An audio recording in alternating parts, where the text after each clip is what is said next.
Hi everyone. I thought I would do a video today about the layout of my palette using the split palette method, and that will make mixing colors much more intuitive and obvious using the layout of the palette. If you've not seen my previous video on mixing colors and the color wheel and how that works, that is essential information for understanding why I would lay out my palette this way. So these two videos work together. So if you haven't seen it, watch that. I'll link to it in the description and maybe put one of those boxes, however you do that. But let me explain to you a bit about what's going on here. You have cool colors and warm colors. And when you're mixing certain colors, like for example, when I'm mixing an orange, I know that I want a warm yellow and a warm red. And I can find those right here. So I have organized my warm reds here, my warm yellows here. So this is Pyrrole Scarlet, Quin Red, New Gamboge, Yellow Ochre, Quin Gold. This is Transparent Pyrrole Orange, Burnt Sienna, and Burnt Umber, but those aren't really necessarily my mixing colors in terms of my primaries. So these are my primary mixing colors, warm red and warm yellow. So this is my orange section. This is what I would use to mix a nice orange. Then as we work our way across the palette, I have buff titanium, which honestly I'll probably remove from my palette because I never use it. I'd rather replace it with something else. Then I have a few greens. So sometimes it's nice to just start with a green and then add yellow or blue to it to take it in either direction. Sap green is a really great color to use that for. It's very versatile. It's really great for nice foliage, and it's also just a beautiful color in and of itself. Then I have phthalo green, which I have phthalo green because there are certain colors that you will only ever get with phthalo green. Phthalo green and phthalo blue are just such unique colors that there's a certain brightness to them that you cannot get with any number of primaries. So the greens kind of ignore those because those are secondary colors. But then we get into my green section.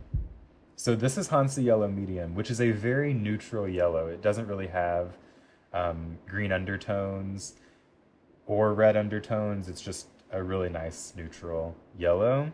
So it can be used in oranges or greens, but I have it over here because it definitely doesn't fit into my warm side.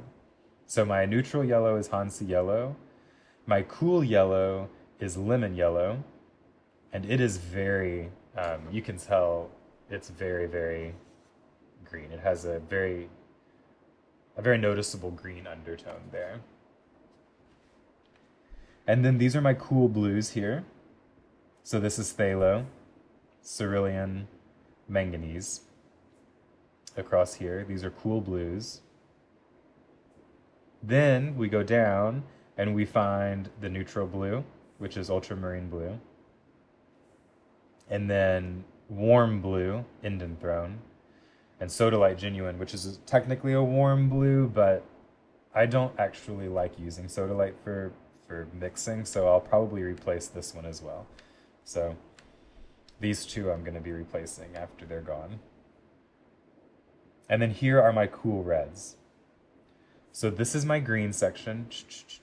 Well, really, this whole thing is my green section all the way at top. But this here is my mixing green section. And this here is my mixing purple section. Because these are my cool reds with Permanent Alizarin Crimson, Quin Violet, and Quin Rose. Quin is quinacridone, by the way, if you're trying to Google these. So this is my purple, green, orange. And it just keeps it simple. I have them separated out. I know exactly where. If I want a purple, I'm going to be looking here. If I want a green, I'm here. If I want an orange, I'm here. So this keeps me from, like, if I'm mixing a green, I don't need to go over to this yellow. This is my orange yellow. You know, if I'm mixing an orange, I need to stay away from those, even though Hansa Yellow can make a nice orange. So that's where this palette is really, really great because instead of just saying, all right, here, I'm grouping all of my reds in one place, then you have to remember, okay, now which one is cool, which one's warm, or same with the yellows. Imagine if these 5 yellows were all in a line. You know, why do that to yourself? I find it better to actually group them by secondary colors and how you would actually mix them. So that's the layout of my palette. Um, and it just to help with color mixing, to help with color theory, and just to make it more obvious.